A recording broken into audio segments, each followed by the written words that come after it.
Listen, this is the thing. If somebody like punches you in the face, that's an immediate wrong against you that's tangible, and you know that this person means you harm and they're not good, right? If I abstract away the immediacy of a fist in your face and like physical violence happening to you right now, and I make it, let's just say I make it so that the currency that you trade, by the way, do you know what you trade for money? You trade your time, which is your life's blood.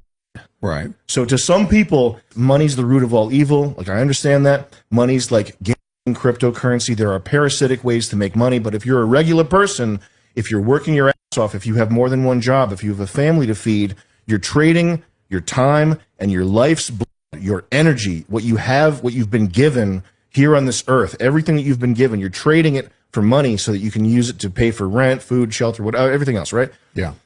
And so if I make it so that this thing that you trade your life's blood for is worth half as much by printing more of it, by directly taxing you, the twin grist mills of taxation and inflation, I'm stealing from you your life. I am vampirically stealing from you your life. I understand. Is that worse than a punch in the face? I think it's the worst thing you could do. Okay. So, what's up, you guys? Welcome back to another video. Be sure to, if you find any value out of this video, make sure to like and subscribe and comment and do all that YouTube stuff. But let's just get right into it. That video is from a guy, I believe his name is Sam Hyde. And I came across that video just like anyone else will, just by scrolling TikTok, Instagram, how we all do now in the current age. And I thought that video was very, very, very interesting and insightful. And I thought I would talk about it. So let's just jump right into it. So the point, and I think it's interesting because his point about the vampirically stealing your life away from you, I think is something that people often overlook when you just work and you're just accustomed to the system that you're living in. So, yeah, it's very interesting. And it's an interesting point because he talked about it's a dual-sided issue. So he's basically talking about and explicitly saying that money is your life energy. And I couldn't agree with him more. So we have to establish a couple core principles to understand the point. So first, that money is stored work. So you trade hours of your finite life for your paycheck. That's just how life works. You have to at some point make money, and you're trading your finite life for that paycheck. So just say, every $50 you make represents 3 hours of your work, right? That makes sense. So when money loses value, it's erasing the worth of those hours that you've already gave, right? And number two, so his points were, so that's a foundation. That's money is stored work. 2, inflation steals your past. So, for example, if you save $10,000 from last year's work, and inflation is 10%, you've lost $1,000 in your purchasing power without doing anything. That's just what it means. That's just what happened. That means your past life was just taken, right? But it gets even worse. Next, you add on taxes, and taxes steal your present. So taxes remove chunks of your current working time. So if you're taxed 25%, that's like working January to March for free every year. January to March is a quarter, 25%. That's like working. So while you're working, if you get taxed, whatever your tax rate is, it's like working this part of your job for free, however many months for free. So when you bring both the wombo combo, the jab and the overhand together, the two-piece, they're hitting you with the super combo, taxation and inflation. Together, they steal your future freedom. You know what I mean? So when they inflate the currency, they're not just making something more expensive. They're making your past work less valuable. When they tax you, they're taking your present. You put them together and they're stealing your future. That's what this is. And it's crazy because it's a deliberate attack. You know what I mean?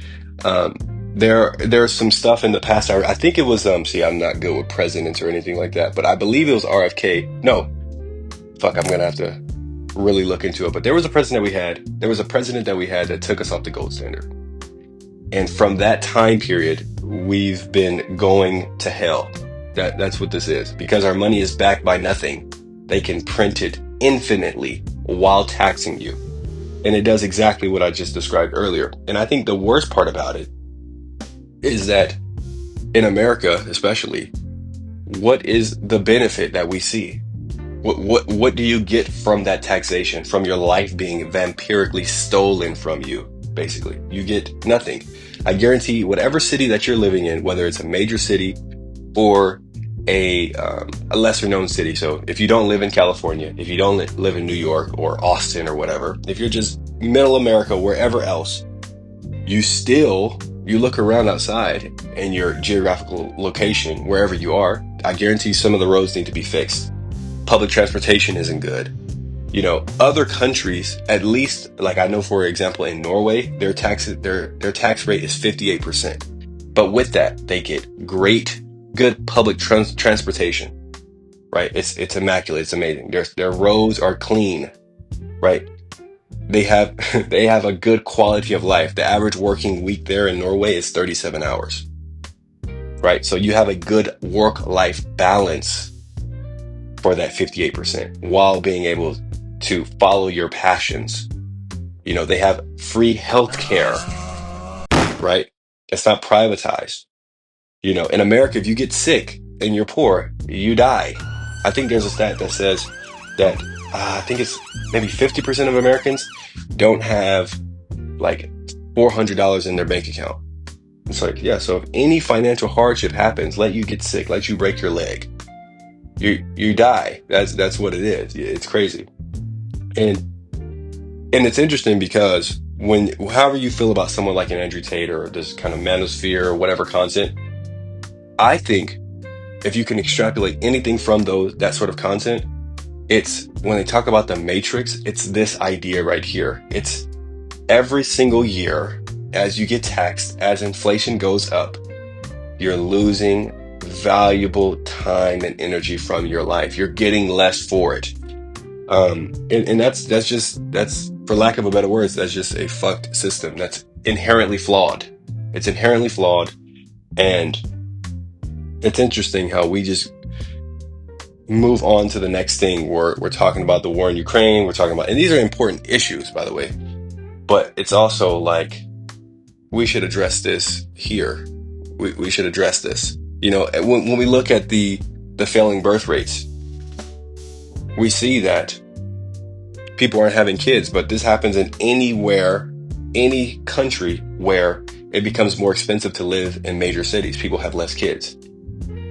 And we're having less kids. Our money is becoming less valuable. As people move to bigger cities, having kids isn't beneficial, if you will. That I'm putting quotes up. Beneficial in the sense of if you were living on a farm, kids are free labor. When you move to an apartment, kids are basically loud furniture that you have to pay for. And the worst part of all this, in the system that we live in, this is the icing on the cake.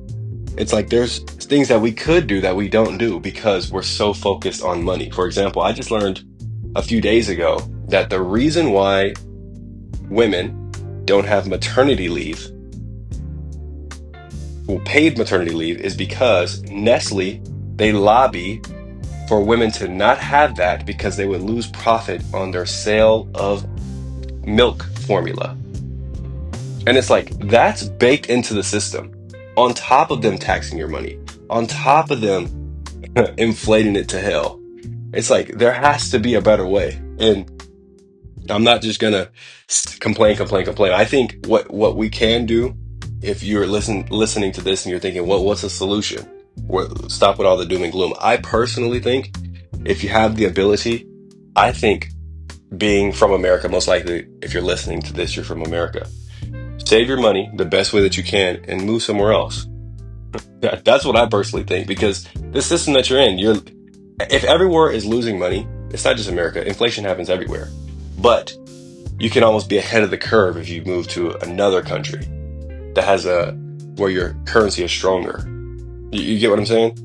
Where your currency is stronger, you're starting the race with a head start, if you will. And in life, it's like you have to do what's best for you. And I think people should do that, to be honest. Yeah, it's a crazy system that we live in, honestly. But yeah, I think that's really the only solution. Save your money if you can. Save it up and allocate it to something in another country. Buy you a house in another country. There was a stat, or there's a saying, I heard it online, that basically the best way to become a millionaire is to make 100,000 and move to another country, because it will feel like you're a millionaire. What you can buy would be like being a millionaire in America. Let me know if you guys have the same sentiment. Do you think that this sort of financial capitalist American system, taxation, inflation, all these different things, do you think it's going to be something that's going to be fixed in the future, or do you only see it going worse from here? Let me know in the comments. I am genuinely interested, because there has to be a solution. We can't just, everyone just can't move. We can't just, there has to be a solution. So what do you guys think that is? Let me know in the comments. Be sure to like and subscribe. Thanks for listening. I'll see you guys in another video. Bye-bye.